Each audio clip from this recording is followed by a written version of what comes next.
La primera vez que yo escuché la frase neomarxismo populista fue en una conferencia que fui a escuchar de Agustín Laje. Me sorprendió el término, cuando terminó nos quedamos conversando y me pareció interesante. Después la googleé y me di cuenta de que él no era el inventor del término, pero sí que hoy en Europa el neomarxismo populista es un elemento tenido en cuenta por toda la clase política europea, por lo menos, y con toda la problemática que eso puede desencadenar a futuro. Por eso está acá Agustín Laje. Gracias, Agustín, por venir al programa. Un gusto tenerte acá. Gracias a vos, un gusto para mí. Bueno, a mí me gustaría que vos hagas una explicación lo más simple que puedas, desilvanando todo lo que para vos es neomarxismo populista.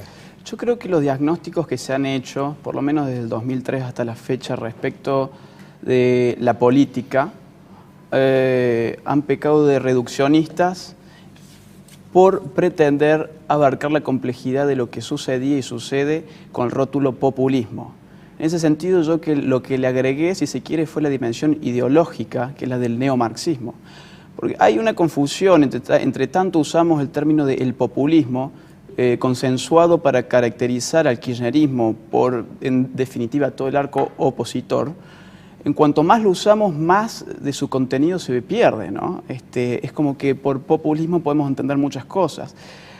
A mí lo que me interesa es un poco rescatar la teoría de Ernesto Laclau, precisamente porque es un defensor del populismo, y qué mejor que entender al populismo en boca de quien lo postulan como el fenómeno de la democracia radical. Y lo que Laclau dice sobre el populismo es que no es una ideología del modo del liberalismo, el socialismo, el marxismo, sino que es apenas un modo de construir lo político. Con esto Laclau nos está enseñando que el populismo no contiene en sí mismo una doctrina, sino que es una forma de construir lo político objetivando al pueblo como un sujeto privilegiado que, en boca del propio Ernesto Laclau, no es la totalidad, sino que es una parcialidad de la comunidad que se arroga el derecho de constituirse en la única totalidad legítima. Estoy hablando de su libro La razón populista, es decir, se encuentra en el populismo un núcleo totalitario evidente desde el vamos, cuando entendemos que el pueblo concebido por el populismo no contiene a todos los miembros de una comunidad, sino que contiene en definitiva a aquellos que están articulados bajo el discurso del líder populista. Esto lo podemos bajar a tierra con un caso muy claro, que es el del 54%, ¿no? El 54% en el 2011 fue el pueblo, y la otra parte de la Argentina era el antipueblo. Es esto de la grieta que le llaman la nata, y es esto del ellos y el nosotros, que permanentemente en todas las dimensiones de nuestra vida social y política se empieza a estructurar y configurar. Veamos, por ejemplo, la cuestión de la justicia. No hay ahora un ellos y un nosotros dentro de la justicia misma. No hay esto mismo dentro de las Fuerzas Armadas. No lo hay entre empresarios buenos y malos, países buenos y malos, ¿no? Jugar con el negro y con el blanco todo el tiempo es distintivo de lo político, porque Laclau estima que solo una frontera que divida al amigo del enemigo con claridad es la que va a poder permitirle al caudillo populista generar al sujeto político pueblo, que, como digo y lo repito y hay que tenerlo muy presente, no es la totalidad de la comunidad, sino una parcialidad que se arroga el ejercicio de la totalidad.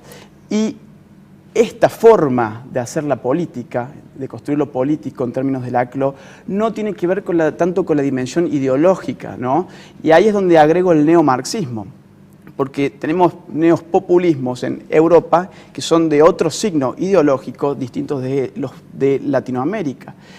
Y acá entra en consideración los intentos por ayornarse al siglo XXI que ha hecho el marxismo.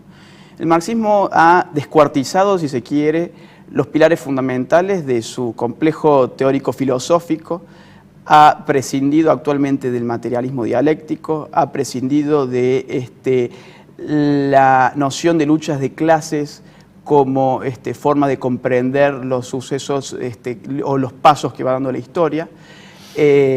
ha dejado de entender que existe un fin de la historia en el cual el Estado deja de existir, y en vez de eso lo que propone es precisamente un Estado cada vez más grande, pero que no va a encontrar jamás un fin, que va a ir absorbiendo cada vez más aquellos ámbitos de la sociedad civil, que son propios de la sociedad civil y que son en definitiva donde se resguardan las libertades individuales, poniendo al individuo en servicio del Estado y no al Estado en servicio del individuo. Eso es el neomarxismo, y eso lo vemos en términos prácticos todos los días cuando advertimos que nuestros sueldos, que lo que ganamos anualmente tenemos que dejar un 50% para financiar a un Estado que ni siquiera es capaz de devolvernos en bienes públicos cuestiones esenciales que hacen a la naturaleza del Estado, como son la seguridad, como son la educación, como es la obra pública, cuestiones básicas que tiene que prestar el Estado y que se supone que para eso los privados financian con su sudor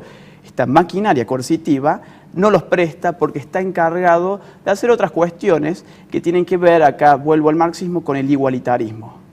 El igualitarismo ha sido, digamos, la piedra fundamental, si se quiere, atrás de la teoría de Marx, la idea de que todos tenemos que tener la misma renta, para ponerlos en términos muy simples. Y lo que ha hecho este Estado populista es, en definitiva, intentar una redistribución de la riqueza que cambia lo que Marx llamó la explotación del hombre por el hombre a la explotación del hombre por el Estado. Bueno, te hice una pregunta y te comiste el espacio, pero vamos a volver a encontrarnos en otras oportunidades para seguir charlando este tema que me parece que es muy importante. Gracias, Agustín, por haber venido al programa. Gracias a ustedes. Tiene apenas 26 años y usted lo ha escuchado y lo ha visto. Se nos acabó el tiempo. Nos vemos la semana que viene.